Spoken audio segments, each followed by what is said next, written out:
Fala pessoal, tudo bem? Sejam bem-vindos ao podcast Voz Terapia. Esse podcast que ele é meu, seu, ele é nosso. Estamos aqui para falar de bem-estar, saúde mental, terapia, por que não? E hoje nós vamos falar de um assunto muito importante, que é sobre o sono. Trouxemos aqui um profissional especializado nisso, que vai nos ajudar muito a entender tudo isso. Mas antes, esse podcast tem o oferecimento da Zion Imports, que é a importadora de iPhones, de aparelhos Apple. Se você tem interesse em adquirir um aparelho Apple a um preço, um valor justo, procure eles lá no Instagram, @Zion Imports, beleza? Agora, sem mais delongas, vamos lá, vamos para o nosso convidado, senhor doutor Rafael Brandes. Por favor, diga quem você é, conte um pouquinho de você. Por favor, se apresente da forma que você bem entender. Obrigado. Então, meu nome é Rafael, sou psiquiatra, médico do sono, né? Trabalho aqui na região do ABC, no Hospital Mário Covas e também em consultório particular em São Bernardo, na Clínica Facili. Enfim, tanto a psiquiatria quanto o sono são paixões, são coisas que eu gosto de fazer, né? Os dois são muito interessantes também, né? Mas eu acho que o sono acaba atraindo a atenção da maior parte das pessoas. Quando eu falo, sou médico do sono, tal, acho que as pessoas, sono, mas... todo mundo quer tal, curioso, como é que né? funciona? Existe isso, médico do sono e tal, né? Sim, bacana. E como foi pra você escolher medicina? Você falou que é um sonho, uma paixão, tal. Como é que foi pra você entender medicina e depois a psiquiatria? Então... eu venho de uma família de médicos, né? Meu avô, quando veio de Portugal pra cá, virou médico, né? Estudou pra ser médico, conseguiu fazer medicina na USP e fez. E aí depois meu pai e minha mãe se conheceram na faculdade de medicina. Paixão médica. Paixão médica. E aí tiveram um filho que naturalmente virou médico. O gênio tava ali. Seria até estranho talvez você não fazer, né? Exatamente. Então acabou sendo muito isso. Na minha casa eu via, os assuntos tinham a ver com isso. Na hora do jantar, meu pai estava falando uma cirurgia que ele fez. Minha mãe estava falando de uma criança que ela atendeu, que tinha um determinado sintoma que ela tratou. Então tudo isso eu pensava, esse é o meu caminho. Eu já tinha me determinado desde criança que eu ia fazer isso. Aí na época do vestibular você treme um pouco nas bases e tal, né? Porque medicina é o mais concorrido, né? É complicado, mas aí tremi nas bases, mas passei por isso e depois de 2 anos de cursinho, entrei na faculdade de medicina. Bacana. E você se formou onde? Me formei em Universidade de Santo Amaro. Sim, bacana. Aqui em São Paulo. Você estava falando da vivência, o jantar era quase uma supervisão clínica. Né? Quase você lá trocando ideias do que é o que, com quem, e era quase isso, né? Exato, a diferença é que eu não entendia nada do que eles estavam falando, né, e queria entender. Sim, então, aí a curiosidade te fez ir pra lá, né? Exato, foi me direcionando e tal, né? Muito bom, cara. Bacana, porque realmente, assim, é uma família de médicos, então não tinha muito pra onde correr, né? Exatamente. Sim. E me diga, assim, você fez medicina e tal, tudo mais, e como foi pra você ir pra psiquiatria? Porque até falei com o Dr. Tomás uma vez, quando ele veio aqui, que geralmente não é uma área tão quista pelos médicos, né? Eles preferem outras, tal, etc. Até por conta da complexidade que é a psiquiatria, né? E todos os adivinhos ali. O que fez você entender que queria fazer a residência em psiquiatria? Então, isso tem mudado um pouco, né? Tem aumentado agora a procura por psiquiatria. A gente vê que tem muito campo de trabalho também pelo Brasil. Quando a gente pensa Brasil, nossa, tem muita carência, né, de psiquiatra. Tem muito psiquiatra nos grandes centros, grandes cidades. Sim. Mas pelo Brasilzão, né, são poucos. E aí muita gente está fazendo, né, procurando a especialidade e tudo mais. Psiquiatria é uma coisa que eu não tinha certeza absoluta, né, porque a medicina é ampla e tantas coisas legais que falava, o que eu vou fazer? Então, durante a faculdade, eu pensei em tantas especialidades. Gostei de nefrologia, gostei de neuro, gostei de geriatria. endócrino. Então, uma série de coisas, de especialidades que você fala, nossa, que legal isso, que legal aquilo, né? Mas a psiquiatria tinha uma coisa que era um lado um pouco... É uma especialidade que você não tem um exame que você vai lá e fala, olha, vamos ver, vamos fazer esse exame aqui. Sim. E pronto, tá Aí com descobre infecção o que é. urinária. Vamos fazer esse exame aqui que eu tô vendo nessa imagem, tá com uma apendicite, vamos abrir. É uma especialidade que é muito, assim, clínica, né? Que você tinha que olhar o paciente pelo comportamento dele, você ter o diagnóstico para ele a partir disso, né? O comportamento, como ele se apresenta na sua frente, né? Como que o comportamento dele mudou nos últimos tempos e tal, os sentimentos. Então isso tudo foi me pegando. Então eu comecei a fazer parte de uma liga de saúde mental durante a faculdade, que os alunos atendiam os pacientes, né? Junto com os médicos que já eram formados. E aí eu fui me apaixonando pela complexidade disso e a forma com que você fazia o diagnóstico a partir disso, né? Comportamento e tudo. Aí eu acabei batendo o martelo. Na hora que fui prestei psiquiatria e pronto. E aí deu certo. É. Aí você se encaixou ali e identificou. Tem alguma outra área que você gosta também? Você falou um monte aí, mas alguma que você talvez... também faria? Neuro, ok. Tá ali, se né? aproxima bastante de várias coisas. Psiquiatria e neuro tem uma proximidade ali grande. O cérebro, né? A gente divide o cérebro, vamos dizer, as duas especialidades. Sim. Então, eu acho que neuro seria... Seria a segunda opção, se não fosse essa. Se não fosse a psiquiatria. Muito bom. A gente vai falar até desse assunto, é por isso que você está aqui, mas eu queria entender um pouco mais como foi para você escolher a especialização, você voltar a sua carreira um pouco para a questão do sono. Como é que você se decidiu? Tipo, vou fazer isso aqui porque isso aqui é um negócio que eu entendi necessário, ou importante, ou legal para mim. Como foi isso? Então, eu já tinha feito psiquiatria. E aí eu soube que um colega tinha feito medicina do sono. E aí, um colega psiquiatra. E eu, poxa, não sabia que os psiquiatras podiam fazer medicina do sono, né? Sim. Aí eu fui ver, na época, realmente a Associação Brasileira de Psiquiatria tinha várias subespecialidades, né? Psiquiatria geriátrica, infantil, forense, psicoterapia, e também tinha a possibilidade realmente de fazer medicina do sono sendo psiquiatra. E é uma coisa que sono já me fascinava, já tinha um certo interesse pela área. E eu tinha uma certa dificuldade com meus pacientes que dormiam mal também. A gente, como psiquiatra, não sabia medicar muito bem as insônias. E também sonolências, pacientes que tinham sonolência diurna, também não sabia direito como manejava. Por conta da demanda também, você falou, poxa, eu preciso disso aqui. E, assim, eu poderia encaminhar, né? Mas eu tem que tratar também, né, meu? Tratar e entender. Exato. Né? O que acontece aqui? Como é que eu manejo? Como eu melhoro isso, né? Porque eu acho que tem muito disso. Quando nós lidamos com um bom profissional, vem muito dessa questão de, às vezes, o profissional ele vai querer te encaminhar, mas o bom profissional vai querer entender o que está acontecendo para tratar aquilo, né? Exato, e aí acho que veio essa necessidade. Foi. E aí foi assim, aí eu já tinha um certo tempo de estrada, porque já fazia um tempo que eu tinha feito psiquiatria. E aí eu praticamente, vamos dizer que voltei para a residência. Era uma formação em sono que tinha uma carga horária muito próxima da residência médica. É muito parecido isso, em um ano, né? Sim. Então durante um ano eu tive que praticamente viver para a medicina do sono. E tinha muito pouco tempo livre para trabalhar, então eu ficava mais dando plantão, né, nos horários. Esporadicamente, né? Frequentemente. Uma vez por semana, vamos dizer. E trabalhando lá e fazendo a formação em sono lá no Instituto de Psiquiatria. Era uma formação que a gente passava em vários lugares. A gente passava no Instituto do Coração, que era lá o centro que tratava mais a apneia. Na otorrinolaringologia, porque eles faziam cirurgias para apneia do sono. Sim. No Instituto de Psiquiatria, que pegava o sono, esse sono geralmente insônias, síndrome das pernas inquietas, narcolepsia, sonambulismo. Então lá que a gente via mais essas coisas, que tem mais a ver com a minha prática. E a gente passava também no Instituto da Criança, onde a gente via as polissonografias das crianças e tal.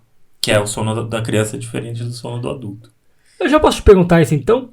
Por favor, porque não estava na minha ideia, mas eu já quero saber. Qual a diferença do sono da criança e do adulto? Bom, primeiro a necessidade de sono. Quanto mais novo a gente mais a gente dorme, né? Então, um bebê, a gente sabe que eles dormem grande parte do dia, maior Sim. parte do dia. Conforme vai crescendo, vai diminuindo, de 20 horas para 17, 16, 15. E aí, quando a gente já se torna criança, a gente ainda tem uma necessidade alta de sono, 10 horas, né? Às vezes Sim. 11 horas. Mas os bebês e os recém-nascidos, né? Os lactentes, os recém-nascidos, eles dormem muito. Tem uma necessidade Caramba, de também dormir chega a muitas dormir horas. 20 horas? O recém-nascido, sim. Ô, louco. Muitas vezes fica poucas horas acordado. Acabou de nascer, ele só dorme. Mama. Tá acostumado a e ficar lá dorme. dentro, né? Do ventre, de boa, então... Exato. E isso também, ele precisa mielinizar, né? A mielina dos neurônios, ela vai aparecendo, né, nessa faixa, e isso está ligado ao neurodesenvolvimento do recém-nascido, né? Uhum. Então ele vai se desenvolvendo, vai fixando a cabeça, depois vai começando a andar, né? Sim. Tudo isso é no sono que isso se matura, que essa mielinização acontece e tal. Por isso que os recém-nascidos dormem tanto. Mas a diferença principal quando a gente pensa na diferença, tem a ver com a polissonografia. Sim. Então, a polissonografia do adulto, o adulto tem as fases do sono. Tem o sono N1, N2 e N3, que são tipos do sono não REM. Uhum. O N3 é o sono de ondas lentas e o sono REM. A criança, ela tem basicamente o sono REM, o sono não REM e a vigília. Então, são 3 tipos de sono ali, não dá muito para definir direito as fases. Sim.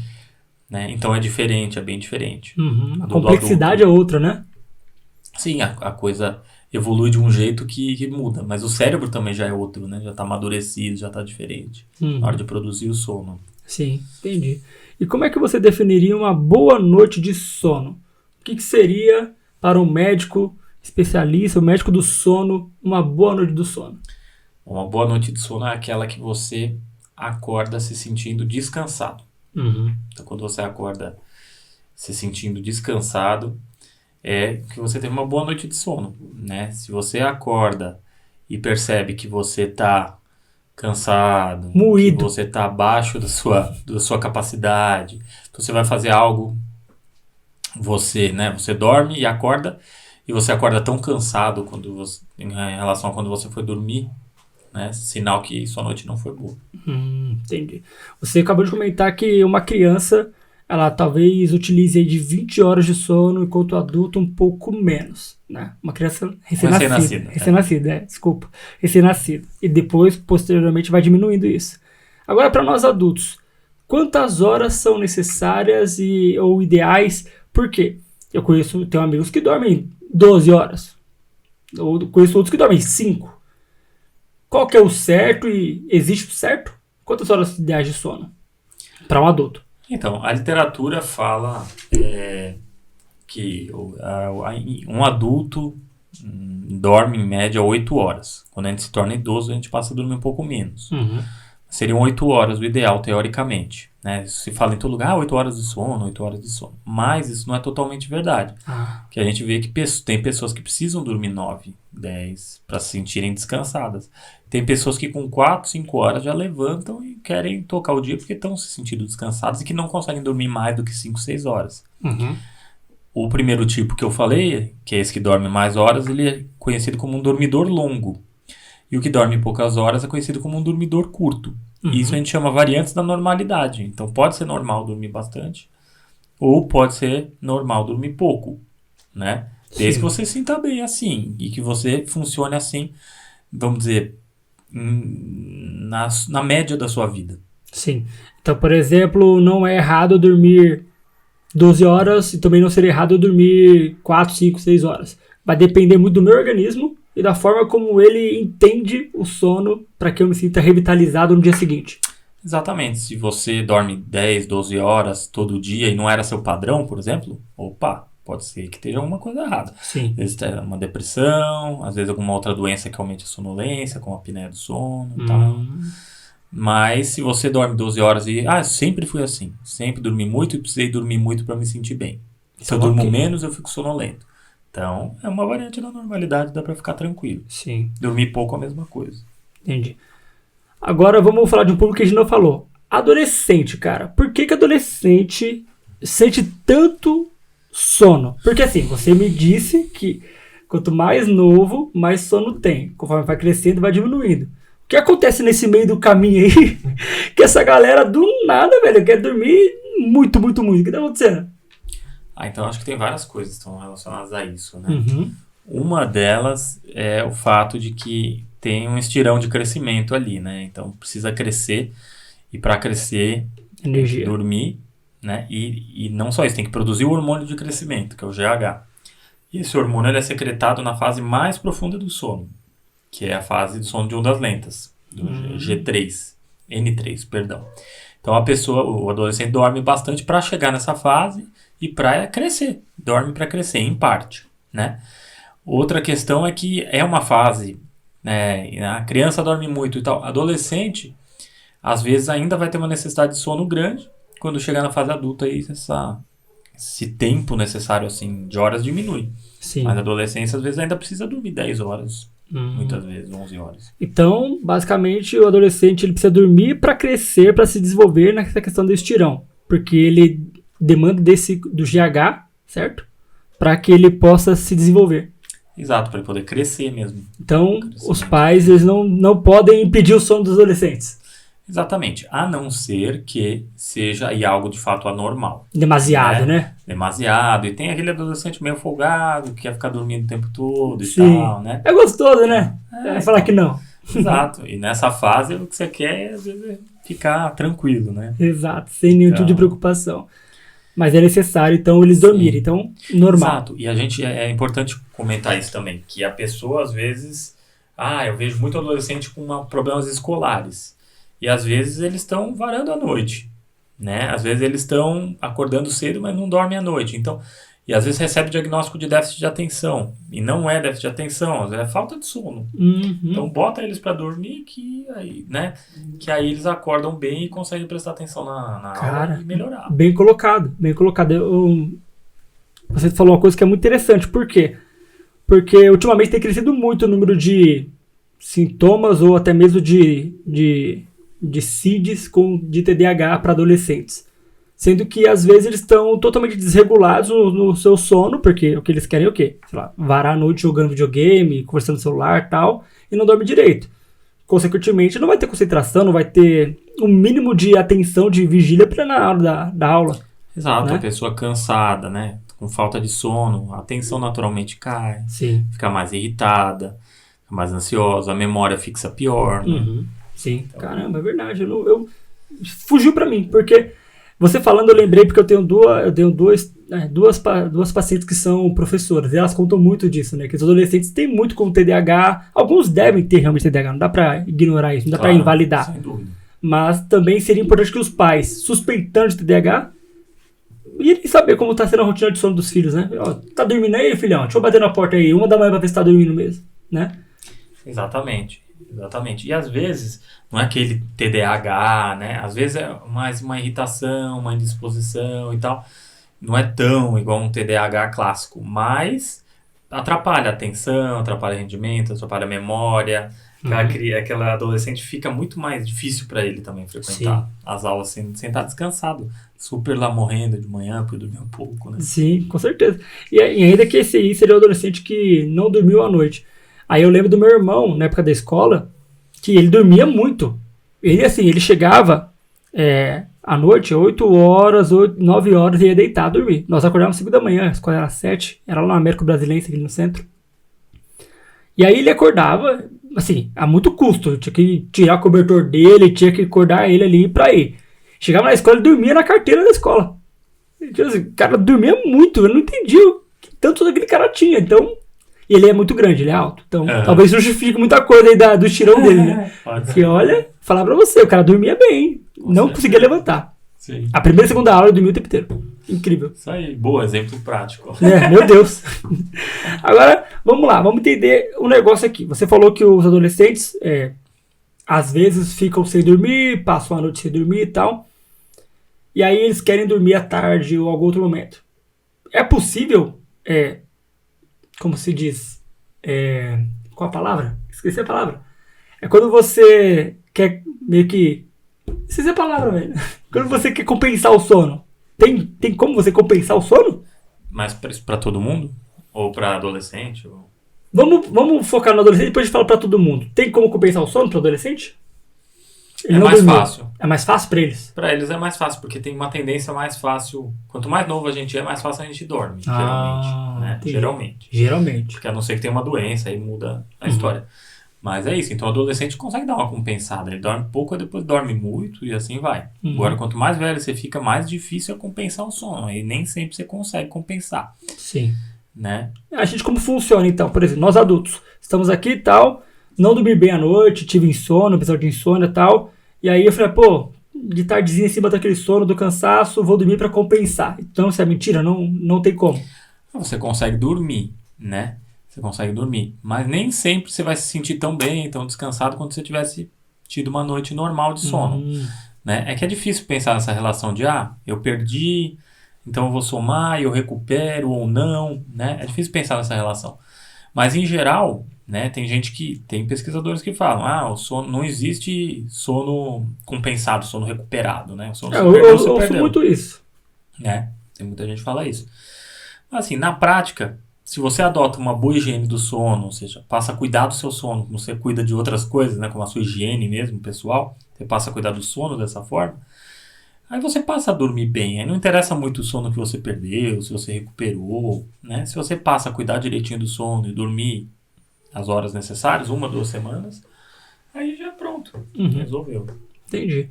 Quais são os maiores mitos que você já ouviu ou sabe sobre o sono? O que o pessoal tanto fala ou inventa, que a gente às vezes ouve na televisão, assiste na televisão, que você fala, isso aí é baboseira, por exemplo. Bom, uma que remédio pro sono vicia, né? Isso é uma coisa que falam muito. E tem alguns que viciam. Tem, que são aqueles de tarja preta, né? E tem o famoso Zolpidem, que as pessoas estão abusando, né? Toma, porque é um sono instantâneo, toma e tal. Até no Fantástico saiu recentemente, mostrando algumas pessoas dependentes de Zolpidem ou que tiveram efeitos... Tem um paciente assim. Paradoxais com Zolpidem, né? Sim. Efeito de acordar no meio da noite, fazer as coisas e não lembrar. Tem um paciente assim. Pois é. Pois bem, tem um paciente assim. E ele sabe de que eu tô falando porque eu pedi pra ele assistir esse podcast. Porque eu tô conversando com ele muito sobre isso. Tem esse vício no remédio, então, ou não? Então, não é todo remédio que vicia. É só o tarja preta. São os tarja preta e o Zolpidem, que não é tarja preta, mas também tem uma tendência a viciar. Todos os outros não tem, assim, risco de dependência, nada disso. Então, assim, alguns tem, mas não é os remédios para tratar a insônia viciam, né, como se fala, né? Esse é um mito. É um mito que o pessoal fala muito, que, para de tomar isso aí, você não tá viciado e tal. Você vai viciar. Às vezes eu passo um remédio, assim, nossa, super tranquilo, que não... até melatonina uma vez eu passei, que nós produzimos melatonina, né? Exato. Então aí eu prescrevi melatonina e aí o paciente parou de tomar. Não, porque minha mãe falou que é remédio e vicia. Remédio pro sono. E não é. Né? Melatonina realmente. Tanto que vende, assim, tranquilamente na farmácia. Sim, já tá vendendo hoje em dia em gotas ou carro. Sim. Quando nós fomos viajar, a gente tomou melatonina, né? Eu tomei não dormi nada. Tinha uma criança na frente do meu banco ali do avião, meu amigo, que não deixou dormir, não. Não sei se era fraca demais aquela melatonina ou aquela criança que não parava de gritar lá. Melatonina é mais fraquinho, né? Depende da dose, depende do problema que a pessoa tem, pra você poder indicar. Para adolescente, por exemplo, é ótimo. Esse pessoal dorme facinho, imagina a melatonina. Sim, mas é bom pra, assim, aquele adolescente que gosta de dormir tarde, tomar melatonina ajuda eles a dormir mais cedo. Puxa o sono pra um pouco mais cedo e tal. Boa estratégia. Exato, e aí ajuda eles a acordar melhor de manhã e não ter aquele problema. Boa estratégia pros pais, hein? Com certeza. Caramba, ó. Pega aí, pai, ó. Você que tem um filho que não quer dormir, ou então fica lá enrolando, põe na janta dele melatonina e ele vai dormir facinho. Muito bom. Ou procura um médico do sono. Ou procura um médico do Rodolfo Rafael Brandes, que ele vai ajudar você. Mas olha, procura, gente. Pelo amor, tô brincando. Não vai fazer aí, não vai colocar na comida, hein? Tô só brincando. Pelo amor de Deus, hein? Boa. Enfim, como é que a gente consegue ter uma rotina bem organizada de sono? Quais são os parâmetros, quais são as dicas, quais são os caminhos para nós termos uma rotina bem organizada de sono? Aquela tal higiene do sono. Então, primeira coisa é colocar como uma das prioridades. Né? As pessoas não colocam. É verdade. Você quer pensar na sua carreira, você quer pensar no que você quer Alcançar. Você quer fazer atividade física, você quer aumentar a sua cultura, você quer, enfim, ganhar melhor, mas para facilitar tudo isso, né, você controlar o seu sono é uma das coisas primordiais. A prioridade, talvez, né? Seria a Exato, prioridade. uma das prioridades. Então, se for colocado, isso ajuda muito. Uhum. A segunda coisa é estar bem informado, Sim. né? Então, saber quais são as medidas de higiene do sono que eu tenho que tomar. Então, tentar deitar sempre no mesmo horário, Sim. né? Ou pelo menos cedo, né? Considerar, um pouco mais cedo. Me preocupar em dormir um pouco mais cedo, geralmente, principalmente quem acorda cedo, Sim. né? Saber que nas últimas horas do seu dia você tem que relaxar, porque se você está muito extenuado, se for deitar na cama, você vai ficar lá no celular e vai assistir TV e tal. E tem gente que ainda toma Coca-Cola à noite, Café. né? Toma cafeína, Chá. toma chá preto, Chá mate. né? Então isso tudo vai deixar a pessoa mais agitada. Então às vezes passar um banho pra noite, não na hora que você chega do trabalho, como muita gente faz, mas na hora de deitar, toma um banho, aí põe um pijama gostoso no seu corpo, né? Mais aveludado, uma cama que te dá vontade de dormir bem assim, Uma cama gostosa, né, cara? confortável, como se fosse um prato de comida. Quando você tá com fome, você olha aquela cama e fala, essa cama que eu quero dormir e tal. É isso aí. Então tudo isso ajuda. Se você tiver uma cama dura, um lençol velho, lasca tudo. se jogar ali, não vai conseguir dormir. Tem que propiciar o ambiente, né? Pelo amor de Exato. Deus. Tem que Temperatura adequada. Então, se tá calor, pelo amor de Deus, liga um ventilador, abre a janela. Se tá frio, põe um cobertor, né? Aquecedor. E assim vai. Uhum. Né? Para conseguir ter um ambiente adequado. Tanto que insônia, a definição clássica é você dorme, não consegue dormir nas condições adequadas. Uhum. Né? Então, se você tá num lugar que tem barulho, que tem luz, que a cama é desconfortável, o lençol é ruim, não sei o quê, não dá nem para considerar uma insônia, porque você não tem as condições adequadas para o sono. Nada tá favorecendo ali, né? Aí dificulta mesmo. Exatamente. Então é isso, fazer atividade física é imprescindível. A gente prefere que faça durante o dia, não à noite. Uhum. Mas aí a vida real é diferente, porque as pessoas falam, eu não consigo, meu Poucas horário pessoas é à noite, têm, eu não consigo acordar às 5 da manhã para fazer exercício, e eu entro cedo, então eu faço à noite. Então tem um estudo que compara pessoas que fizeram atividade física à noite e as pessoas que fizeram atividade e não fizeram atividade física. Para o sono, o que é melhor? À noite ainda é melhor do que não fazer. Sim. Né? Claro que fazer de manhã ainda é melhor, bem melhor. Mas entre não fazer e fazer à noite, pode fazer à noite menos aquelas pessoas que percebem que ficam muito acesas. Muito agitadas, tem né? gente que, eu saio da academia 10 da noite, eu vou deitar e demoro 2 horas para dormir. Tem. Uhum. E tem gente que fica mais acesa, principalmente quem é pessoas mais noturnas. Sim. Né? Eu tive a experiência de fazer academia à noite e de manhã.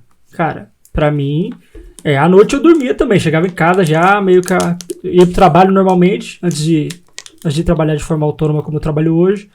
Eu ia pro trabalho e tal, voltava, já parava na academia, porque se eu fosse pra casa eu não ia, né?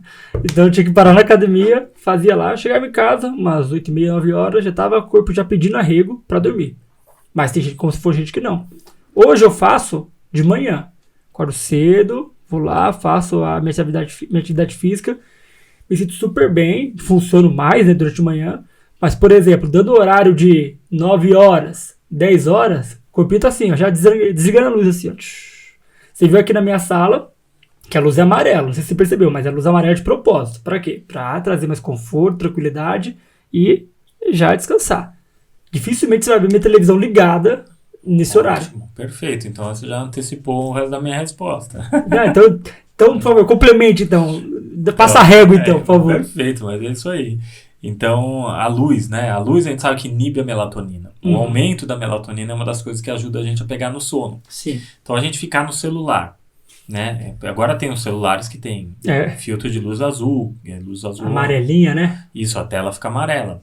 Filtro de luz azul, que é o que mais inibe a melatonina, né? O espectro de luz que mais inibe a melatonina é a luz azul. Sim. Então, isso de apagar as luzes do ambiente, quando você deitar, deixa uma luz fraquinha ali. Não deixa a luz forte. Fica 10 da noite, 11 da noite, você com a luz grande do seu quarto. Deixa uma luz pequenininha do lado da sua Um cama. abajurzinho, né? Abajurzinho. Tem nesses aplicativos aí, aquelas luzinhas que põe na tomada e tal. Exato. Pode ser um abajur e tal, pra você tá lendo alguma coisa ou tá, né, conversando às vezes com a esposa já na cama. O ideal seria deitar na cama só pra dormir, né, tal. Mas na prática a gente sabe que é difícil. As pessoas chegam, né, uma hora elas querem deitar, mesmo Sim. uma hora antes de dormir. E aí diminuir as luzes é algo que ajuda também a fazer pegar no sono melhor, Uhum. né? Evitar cafeína mesmo durante o dia, então o último cafezinho ideal é que fosse depois do almoço, é o ideal, às vezes no máximo 2, 3 da tarde, se não consegue fazer assim. Se é viciado em café, né? Exato, tem gente que ama café e tal, e tem o café descafeinado, que ele tem ainda um pouco de cafeína, né? Uhum. E tem gosto de café, pelo menos, né? Há quem diga mais ou menos. Os especialistas aí, os baristas da vida vão falar que não, né? Mas tem. Exatamente, mas tem um pouco de... Lembra um café, assim, né? Então você consegue tomar um café descafeinado, Uhum. mas em geral evitar cafeína é uma coisa que também ajuda. Sim. Se expor à luz é bom quando você se expõe durante o dia, principalmente pela manhã. E a luz solar é o ideal, porque ela é muito mais potente que qualquer luz artificial. Por Então, favor, né? uma luz solar que você se exponha, né, durante o dia, isso vai ajudar a sincronizar o ciclo circadiano. Né? Isso vai ajudar você a dormir depois à noite, se expor um pouco à luz, né?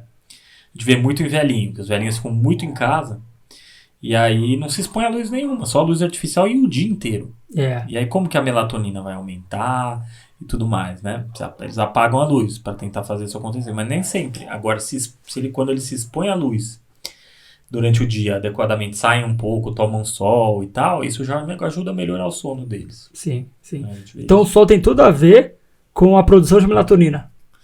Ele acaba ajudando a regular, vamos dizer, a produção da boa. melatonina. Ele inibe, né? A luz inibe. Então, quando você toma sol, a melatonina vai ficar mais baixa. E aí, por isso que é ideal que seja de manhã. E aí, à noite, né, o escuro ajuda Já a vai aumentar. baixando a luz. Por isso que o pessoal do interior dorme cedo, né? O Exatamente. pessoal do interior dorme tudo Eles cedo. são capota na praia. É, né?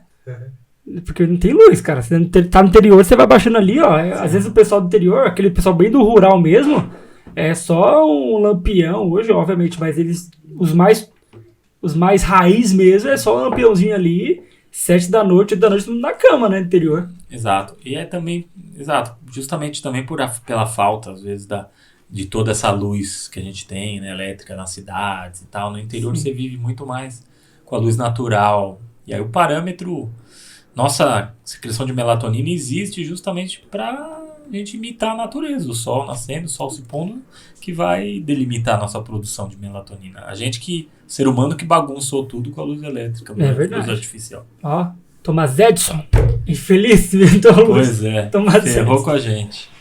Ai, muito bom. A outra pergunta agora é sobre as pessoas que roncam.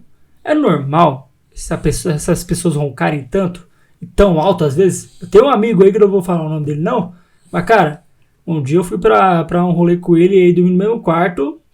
Eu não dormi não. E eu não sei como ele conseguia, assim, parecia um urso dormindo. Mas o que acontece, pessoal? É normal roncar? Não, normalmente não. É normal roncar se for às vezes. Quando tá muito cansado? Tô muito cansado. Tomei umas biritas. Aí a musculatura relaxa, aí ronca e tal. Agora, roncar não é normal. Geralmente pode ser uma patologia nasal, ou relacionada à garganta, né? Ou pode ser a apneia do sono. É um dos sintomas centrais da apneia do sono, é o ronco. Entendi. Então a apneia do sono geralmente tem uma tríade de ronco, sonolência diurna, né?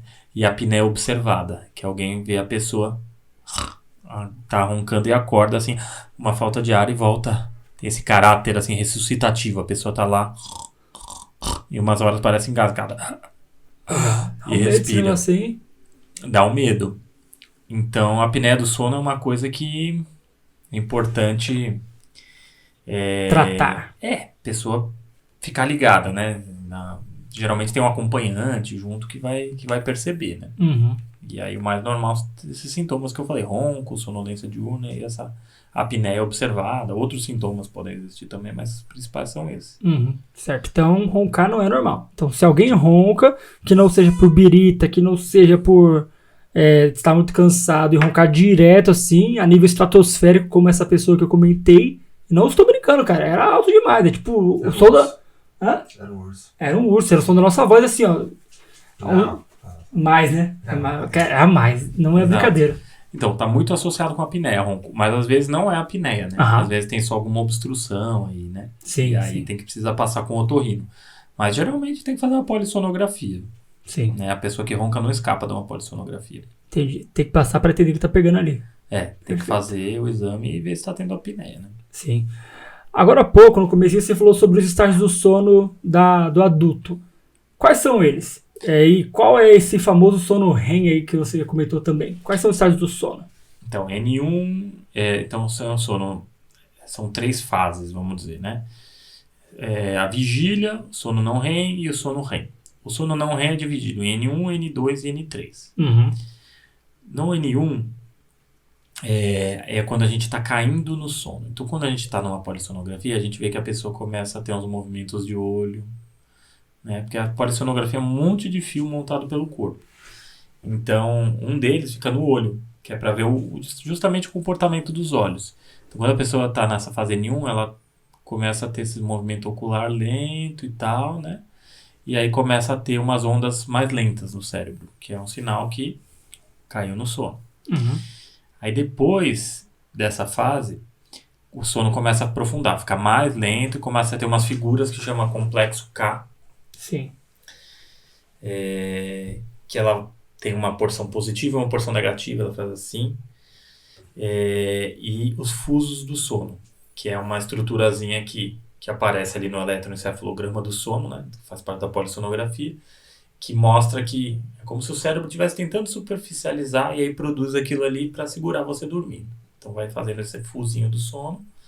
Depois de um tempo que você está nesse N2, aí você começa a ter o sono bem lento, de verdade, que é o sono de ondas lentas, conhecido como sono delta, em que aí o eletroencefalograma fica bem mais lento, 75 microamperes, microvolts, né? E aí,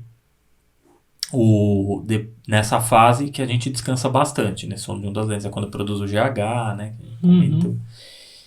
E aí a pessoa, quando você acorda a pessoa, ela tá parecendo até, às vezes, sedada. Parece que tomou um comprimido. Assim, oi, o que? Onde eu tô? Tá voltando ainda. Tá voltando, geralmente tava nessa fase, sono de ondas lentas.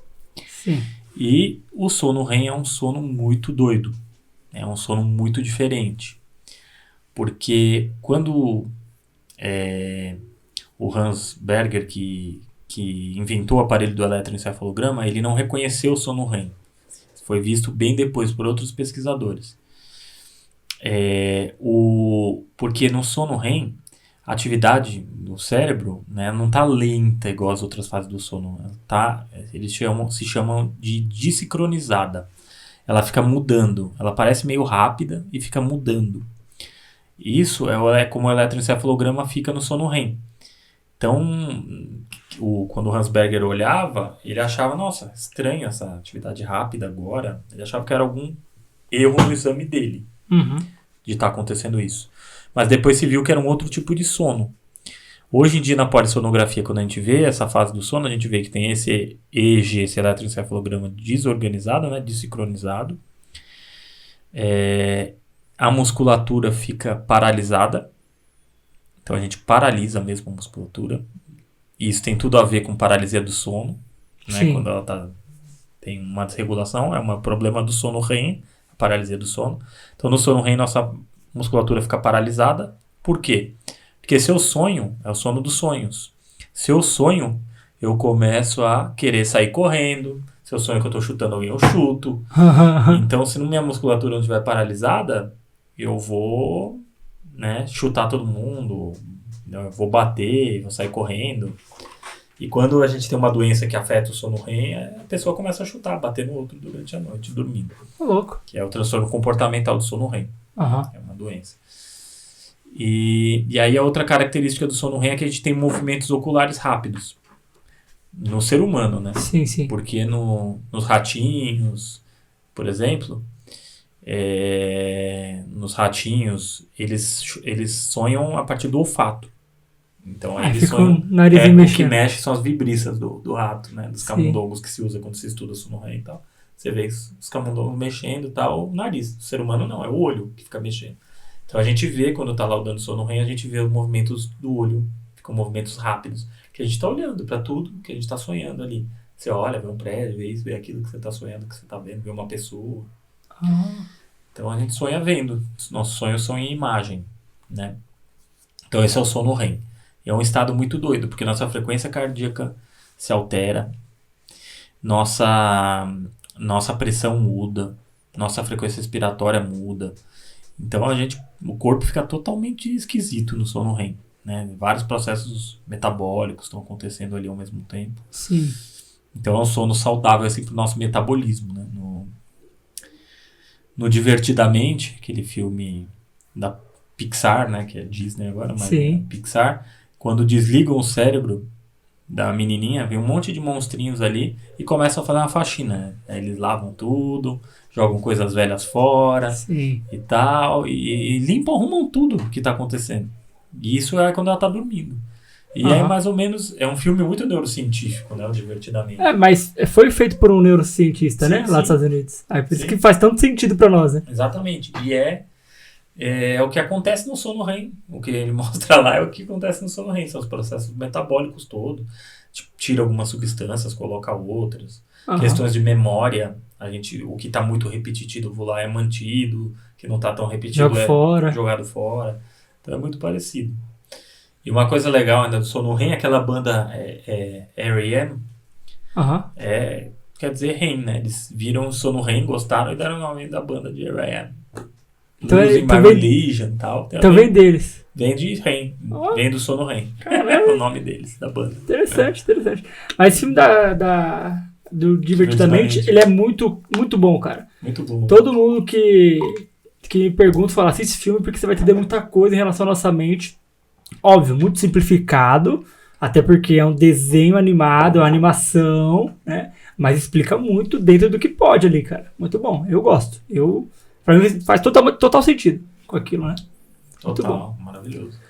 Agora eu queria saber de você, eu quero que você me citasse 3 coisas que me ajudaria a ter uma boa qualidade de sono, uma qualidade de sono, assim. 3 coisas. Sei que você citou algumas já no começo, mas você colocasse 3 ali, elencasse 3. Um top 3. Para ter uma boa noite de sono, né? Sim. Então, eu acho que, vamos dizer, para aquela pessoa que chega cansada, às vezes não consegue dormir. Então, eu acho que valeria a pena fazer um alongamento, tomar um banho quente e reduzir as luzes. Acho que eu ficaria nessas 3. Né, coisas pra fazer. Agora, se você me perguntar 3 pra não fazer... Eu te perguntar, então já fala. Então já vai na que não pode fazer. 3 pra não fazer. Fazer atividades que vão te deixar ligado à noite. Eu vou querer fazer uma coisa no meu trabalho agora, 11h30 da noite, e depois quero dormir. Se eu não estiver muito cansado, eu vou ficar mais aceso. Então, não fazer isso. Não tomar bebidas cafeinadas à noite. E não se expor à tela. Boa. Seriam essas 3, as piores. Sim. Qual seria o momento ideal para se desligar de telas? Olha, eu acho que perto das 10 da noite tá bom. Não precisa ser muito radical. 7 da noite não olho mais nenhuma tela. Não. A não ser que você fique muito assim vidrado, fazendo 1000 coisas ali, jogando. Sim. Né? Aí não é legal. Entendi. Jogar é uma coisa que eu tento que meus pacientes não façam também, antes de dormir e tal. Quero que eles joguem um pouco mais cedo e tal. Que eles ficam pilhados jogando aí. Depois Nossa, eles ficam... É que na nossa época, o nosso jogo não era online, cara. Era bem tranquilinho assim. Você ficava bravo com a máquina e tal e tudo mais. Hoje o pessoal tá lá no chat xingando e gritando e dando instrução pra um, pro outro, faz isso, faz aquilo. Eu tenho meus sobrinhos, não entendo nada. Eu não entendo nada que eles falam. Às vezes vou lá no quarto deles lá, e estão lá gritando com o outro, aí eu pego o telefone e fico zoando com o outro também. Eles ficam bravos comigo, mas eu fico zoando lá. Mas é muita interação, né? Não é só a interação da tela. É com aqui, um grupo falando na sua orelha. É muita coisa, cara. Com certeza. É loucura, muita coisa. Outra pergunta agora é a seguinte. como saber se eu tenho ou não insônia? Você até brincou assim, pô, a cama não é confortável, o quarto é quente, o lençol é ruim. Isso aqui não justifica insônia, mas como saber então se eu tenho insônia, tirando esses fatores ruins físicos? Então, aí que tá. Então, para ter insônia, você tem que ter a oportunidade adequada. Então, você tem uma cama boa, né? O quarto está numa temperatura boa, né? E você não dorme. Uhum. Então, aí é uma insônia. A oportunidade tem que ser adequada. A segunda coisa, ela tem que ser frequente. Ela tem que acontecer no mínimo 3 vezes por semana para ser insônia. E pra gente falando em insônia persistente mesmo, que é essa que a gente costuma, né, medicar com mais frequência, tem que estar acontecendo nos últimos 3 meses. Sim. Né? Então, mais ou menos é isso. E, para terminar, a gente tem que ter prejuízo diurno. Então, durante o dia tem que estar cansado, né? Tem pacientes meus que falam, não é que eu fico cansado, doutor, mas eu não fico disposto. Eu faço as coisas assim, normal. Não tô com energia nenhuma e tal. E aí, quando eles começam a dormir melhor, eles começam a falar, olha, agora eu percebo que eu acordo com energia. Né? Eu acordo disposto para fazer minhas coisas, meu trabalho e tal. Diferente, né? É diferente. Mas tem gente que realmente nota um cansaço. Né? E esse cansaço não é legal. Sim, entendi. A qualidade do sono impacta diretamente na imunidade? Então, é difícil provar a relação, né, entre as coisas. Mas a gente sabe que o tônus inflamatório, nos casos de insônia crônica, aumenta. Né? Então a gente tem um aumento, às vezes, da proteína C reativa, que é um marcador inflamatório, do fator de necrose tumoral, que é o TNF-alfa. E isso ajudaria a gente, vamos dizer, a ficar mais suscetível a problemas, né, infecções e tal. Mas é um link assim difícil de provar exatamente o que acontece para o sistema imunológico cair. Não tem estudos muito bons mostrando assim, a pessoa que dorme mal, ela pega mais gripe, ou ela pega... É muito mais o conhecimento empírico que a gente vê os pacientes do que, assim, propriamente dado de estudos. Né? Sim, é mais conto de vó, de vô, pai, de mãe. Dorme aí, filhão! Exato, e o que a gente vê no consultório também, aquela pessoa que está dormindo mal, mas aí isso se junta a outros fatores ligados a estresse, né? A qualidade de vida ruim. Outras coisas, né, que influenciam e ela talvez coloque a culpa no sono, por não dormir bem. Só que o sono dela não vem por conta de outros fatores, outros que afetam. Exato. Mas assim, parece que não tem estudos bem conduzidos, mas parece que dormir mal torna a gente mais suscetível, né? Parece, mas talvez isso dentro de um combo de coisas que estejam acontecendo com a gente. Né? Desculpa. Pode ser não só isso, né? Mas pode ser um conglomerado de coisas que afetam. Exato. Né? Um conjunto, né? Sim. Entre elas o sono. Perfeito. Você falou um pouco de apneia do sono. O que seria? Defina pra gente o que seria uma apneia do sono. Você comentou um pouco ali, mas eu queria entender melhor. Primeiro é uma doença, né? Essa doença, né? Tem um termo mais que pode se utilizar, síndrome, né? Uma síndrome, uma doença, em que ocorre um colabamento da garganta, né? Ou seja, a garganta fecha e o ar não passa. E aí nessa situação a gente acaba, durante alguns momentos, fica sem respirar. Né? Então, toda vez que dura mais que 10 segundos um episódio desse, a gente teve um episódio de apneia durante a noite. A pessoa às vezes nem percebeu que teve. Exato. Todos nós podemos ter um pouquinho de apneia durante a noite. A questão é quando a gente tem mais de 15 episódios de apneia, por exemplo, né, mais que 5 por hora, mais que 15 por hora, que já é uma apneia moderada, mais que 30 por hora, paradas de respirar, né? Então, a apneia é isso, a gente parar de respirar durante o sono. Vamos dizer, vai uma melhor definição. Certo. E aí, a pessoa não relaxa, por consequência, acorda cansada. É porque ela não dorme, né? Ela não dorme direito, o sono dela fica todo interrompido. Porque ela vai... Exato, e às vezes ela algumas vezes acorda durante a noite, outras vezes não acorda, né? Às vezes tem as apneias sem acordar, e outras vezes tem a apneia acordando. Uhum. Que isso é um conceito que tem a ver com um conceito que eles chamam de loop gain, que é o quanto você precisa de apneia para acordar, vamos dizer. Ah, tá. Né? Tem gente que precisa de muita apneia para poder acordar mesmo durante a noite, né? O sono fica mais entrecortado. E tem outras pessoas que precisam de pouco para acordar. Outras vão ter que ter um monte de episódios, né, intensos para acordar. Uhum. E aí a apneia, lembra que fica sem oxigênio durante esse tempo, né? Sim. E o sono fica entrecortado. Sim. Então essas duas coisas são danosas. Sim. A pessoa que tem apneia tem risco de morrer asfixiada? Ou não dá tempo para assim, isso? Tem alguns casos, assim, relatados de morte, mas é muito raro. Extremamente raro. Assim, muito raro mesmo. Muita gente tem apneia e, pouquíssima gente acorda morta, vamos dizer, por causa da apneia. É muito raro, raríssimo. Sim. Né? Então, não dá para dizer não, mas se realmente acontece, é muito raro. Sim, entendi. Muito raro. O problema maior mesmo é a perda de qualidade de vida, né? A pessoa ronca, risco de acidente. A apneia está muito ligada a acidentes automobilísticos. Sim, é verdade. Tanto que quando as pessoas vão tirar carta, alguns tipos de carta, pede-se para preencher a escala, caminhão, por exemplo, a escala de Epworth. O que seria? Que é uma escala de sonolência, que faz as perguntas. Qual a sua chance de dormir conversando com alguém? Qual a sua chance de cochilar assistindo um programa na televisão, sentado? Qual a sua chance de cochilar ou dormir quando você está assistindo televisão? Ou deitado quando as circunstâncias permitem, à tarde. Sua chance de deitar é alta, né?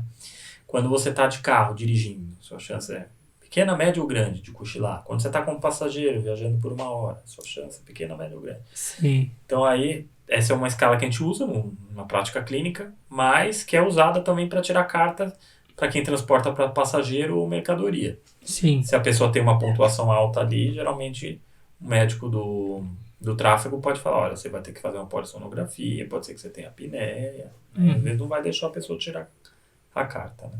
Entendi. Corre até o risco disso. Sim. Entendi. O que seria o sonambulismo e como é que ele funciona? Então, o sonambulismo, lembra que eu contei das fases do sono, né? Uhum. No sonambulismo, você tem a mudança, o sonambulismo clássico mesmo, que em inglês é sleepwalking, né?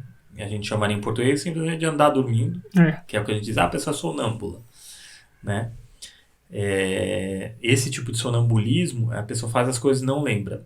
O que está acontecendo? Tem uma transição inadequada ali durante o sono. Então a pessoa está no meio daquele sono de ondas lentas, N3, que eu falei que, né, se acordar, a pessoa até parece meio sedada. E no meio disso, ela tem atividades de vigília.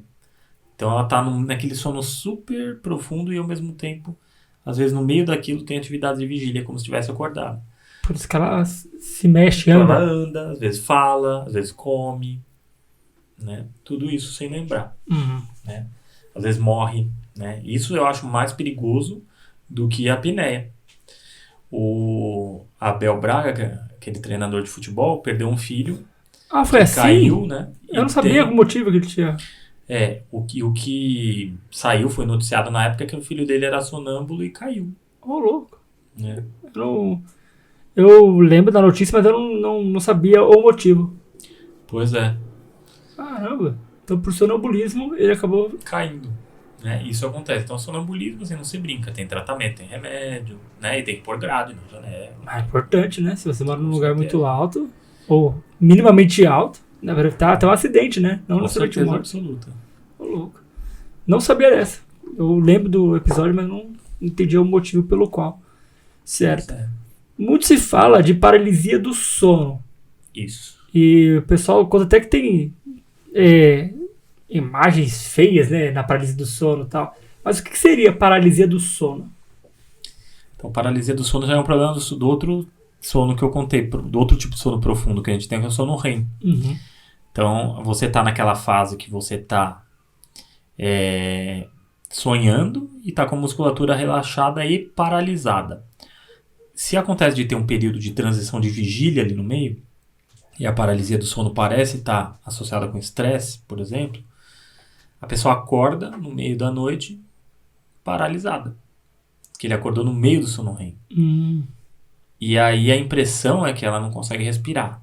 Porque a musculatura acessória está paralisada. Né? A musculatura ali das costelas, vamos dizer, paravertebral, está paralisada. Só que a gente tem o diafragma, que é um músculo involuntário. Que é ele que faz o ar entrar e sair, ele está normal. Mas a nossa capacidade de puxar o ar, assim, como está paralisado o resto da musculatura, parece que a gente não consegue puxar o ar. Então, a pessoa que acorda assim no meio da noite, ela tem a impressão que não está conseguindo respirar e que vai morrer. Então, gera um desespero muito grande. Raramente a pessoa acorda no meio disso tudo. Geralmente o que acaba acontecendo é que depois de um pouco de desespero, ela volta a dormir. Entendi. Né? Aí Tem esse remédio desespero- também para isso. Tem remédio pra isso, ótimo. Mas esse desespero, então, tem muito a ver com a Sensação. sensação de morte. De não conseguir respirar. E aí o sono, ela tá no sono REM, ela vai, aí eu imagino, tá? Não sei. Ela vai puxar algum tipo de imagem ou projetar algo ruim. Porque no meio do desespero, né? Como se fosse um você tá no pesadelo. sono REM. Exato, você pode projetar imagens na paralisia do sono. Agora tem gente que não projeta nada, que só vive a angústia da situação, né? Aham. Mas tem casos também que aparecem algumas imagens ali porque você tava no sono REM, né? Você tava sonhando, tava vendo coisas. Aí, como existe sonho, tem pesadelo. E aí, a depender da sua angústia, Exato. né, vem algo não tão bom assim. Eu tenho uma paciente que tem e ela sempre comenta, fala, olha, eu acho que essa paralisia do sono é uma coisa que só aparece quando a gente está num momento ruim da vida. Assim, quando a gente está estressado, quando a gente está tenso, ou quando a gente, sei lá, tem um pesadelo. É mais no meio da... alguma coisa negativa, ou um momento de vida, ou um pesadelo, alguma coisa assim. Eu acredito muito que o nosso cérebro ele reproduz aquilo que nós sentimos. E aí no sono REM, onde talvez é o teatro de tudo, né? Aí vem o que tem que vir, sei lá, não sei. Não sou especialista nisso, é você que é. Então, mas assim, acho que é uma área muito aberta, né? Eu acho interessante como a psicologia, por exemplo, interpreta os sonhos. Jung, por exemplo, interpreta. Eu não sou junguiano, mas vejo e vi na faculdade muitas questões que ele interpreta os sonhos, né? E aí vai vir com cada situação da vida da pessoa. Então, um dia, talvez o psicólogo junguiano explique pra nós um pouco mais isso aí. Eu não vou me enveredar pra esse caminho. Enfim. Por que eu não sonho, ou melhor, né? Por que eu não lembro dos meus sonhos? Isso se explica? Porque eu falo por mim, tá? Minha esposa pergunta, sonhou com o quê? Eu falo, aqui, ó, não sei, não lembro. Pra mim eu fechei o olho e abri, como se fosse uma anestesia geral. Sei lá, por que eu não sonho? Então, a gente acha que não, mas a gente sonha. Sonho com nada? Não, sonha com coisa e não lembra, né? A gente não lembra, mas a gente sonha. A maior parte das vezes, no sonho, não tem como no sono REM você não sonhar. A gente acaba sonhando e não lembra. Às vezes a gente até lembra de alguma coisa e aí, se a gente não anota, a gente esquece. Então eu sou desses caras aí. Né? Geralmente eu não lembro, é só um negocinho assim. Exato, então às vezes tem ali um sonhozinho. Se você, quem interpreta sonhos, e eu sei, né, uma série de psicólogos interpretam. E aí eles anotam, ou pedem para o paciente anotar de manhã rápido, antes que o paciente esqueça o sonho, para poder interpretar. E aí, parece que o fato de anotar ajuda também a lembrar mais dos sonhos. Uma repetição, né? Sim, ajuda mais. E aí, eu tenho também um colega que atendeu um paciente que estava fazendo uma terapia. E aí ele falou, meu paciente, depois que começou a anotar o sonho pro terapeuta, ele tá sonhando mais também. Né? Então parece que ajuda mesmo. Estimula, né? Ele querer ter mais aquilo. Sim. Entendi. Então todo mundo sonha, só depende da pessoa lembrar o que sonhou ou não. Então eu sou essa pessoa que não lembra. Você falou de ter sonhado, tá? Eu lembro realmente os pedacinhos, só que aí eu acordei, já era aí. Já foi embora, já foi, depois eu busco você de novo. Por aí vai, né? Uma outra pergunta. Tem gente que vai muito no banheiro na madrugada. A ida no banheiro no meio da noite influencia diretamente na qualidade do sono? É uma pergunta meio óbvia, mas eu quero saber de você. Então depende. Tem pessoas que... Então não é óbvia. Não é. Boa. Idosos, por exemplo, não tem como não ir às vezes durante a noite, né? Então eles vão uma vez e depois voltam a dormir. E aí eles dormem bem fazendo isso. Indo uma vez, às vezes duas. O problema às vezes é ir várias, né? 4 vezes, 5 vezes, né? E um monte de vezes. Que idosos às vezes têm problemas de urgência urinária e tal, né? Incontinência. E aí atrapalha bastante, né? Sim, entendi. Vai depender muito então do organismo de cada um, igual a mesma coisa que a gente falou do sono, né? Cada um vai dormir de um tempo. Agora, tem uma situação que é quando a pessoa já tá com uma insôniazinha, então ela já tá com dificuldade, tem várias noites mal dormidas. Aí um dia ela tá dormindo e aí ela vai no banheiro e às vezes aquela ida pode atrapalhar porque ela já tá com uma insônia. Sim. Aí pode atrapalhar. Aí lasca. Entendi. Então não necessariamente é um problema. É porque às vezes a pessoa fica mais incomodada quando não vai no banheiro durante a noite, né? Exato. Ela fica mais incomodada, então é melhor logo ir. Exato, então eu sempre também oriento isso. Eu falo, tenta não tomar muita água à noite, tenta urinar antes de dormir. Mas é aquela história, né? As pessoas não são um reloginho, assim, pra fazer tudo perfeito. Então tem dia que a pessoa vai fazer aquilo, tem outro dia que não, né? Sim, perfeito. Muito bom. Muito bom. Senhor doutor Rafael Brandes, estamos chegando no final do podcast, mas antes do final, todo convidado que eu convido, todo convidado que convida é ótimo, né? Todo convidado que vem até aqui, eu peço para que ele traga alguma indicação, seja de livro, filme, série, qualquer coisa que você entenda que vai agregar na vida das pessoas que estão ouvindo e vendo esse podcast. Fique à vontade para indicar alguma coisa.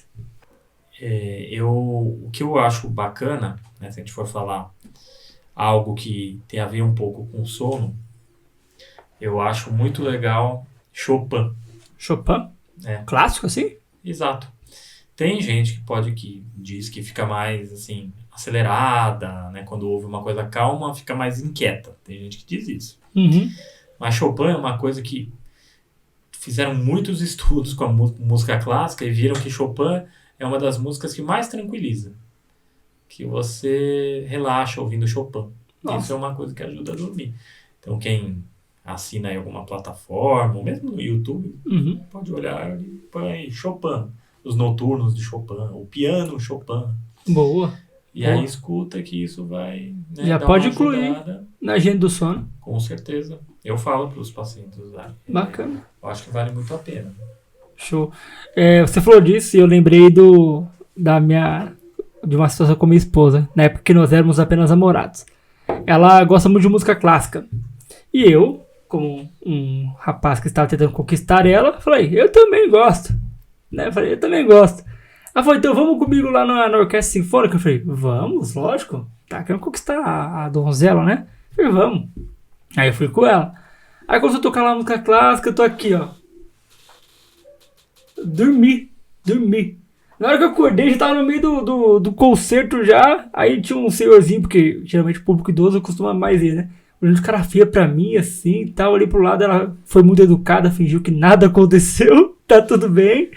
Até porque hoje tô com ela. Mas depois disso, depois da primeira vez, eu comecei a gostar, cara. Eu gosto muito de música clássica. Mas por conta dela. Mas a primeira vez que eu fui, eu dormi bonito. Acordei com as palmas, assim, sabe? Porque o pessoal faz vários intervalos. Sim. Acordei com as palmas aqui. Eu falei, opa, tudo bom? Que bacana. Foi na Sala São Paulo? Não, fui na Ossa, aqui em Santo André mesmo. Eles fazem sempre, uma vez no mês, eles fazem um concerto. Até indico pro pessoal, uma vez por mês tem lá. Geralmente era no auditório do Teatro Municipal. Agora também tá sendo aquele Carlos Gomes ali na Senador. Quase fui outro dia. Vai ter de novo agora no último sábado desse mês, se eu não me engano. Então fiquem atentos aí. Né? Vai ser bem legal. Mas é muito bom, cara. Então, obrigado mais uma vez pela sua presença, por ter aceito o convite, por ter colocado aqui um pouco mais da sua sabedoria, um pouco mais do seu entendimento. Tenho certeza que esse podcast vai servir para muita gente, vai agregar para muitas pessoas. E eu agradeço de coração. De verdade. Obrigado.